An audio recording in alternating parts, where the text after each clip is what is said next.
سجنوه وراه خرج من السجن مؤخرا، سميتو احمد بونقو ملقب بحميد الديب، وكان قال لي بالحرف الواحد، قال لي حنا راه غير خدامين، حنا راه غير متعلمين مع هاد الناس هادو مع القصر. حميد الديب اللي بعدين جرى مورا حسن البصري او الياس البصري اللي سجنوا حسن البصري، اللي سجنوا البصري. حميد الديب اللي كان حاكم المنطقه كلها، والتقى حتى الحسن الثاني، هو اللي قال لهم انا ذاك جيبوا لي هذا حميد الديب. هذا حميد الديب قال لي بالحرف، قال لي حنا تكلم معك حميد الديب في هذه النقطه، لانه لما نتكلموا اكيد كثير من المشاهدين عليكم فقط انكم تروحوا اليوتيوب او اللي جوجل تكتبوا حميد الديب ستعرفون من هو حميد الديب. حتى كانوا يسمى في ربما البارون الثاني في العالم من ناحيه المخدرات، وكان عنده حتى المنطقه ديالو كانت منطقه كبيره.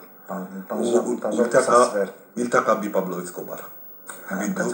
نعم، وتلاقى ببابلو اسكوبار، وهو كذلك ما كانوا يعرفوا باسكوبار المغرب.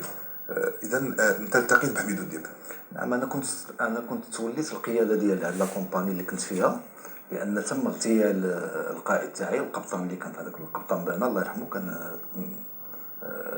ضربوا واحد الجندي بالرصاص، كانت عمليه تصفيه حسابات، وتوليت القياده انا ديال لا كومباني. وخلال هذاك الشهرين اللي توليت القياده ديال لا كومباني يعني بداو كيتصلوا بيا هاد البارونات ديال المنطقه باش يعني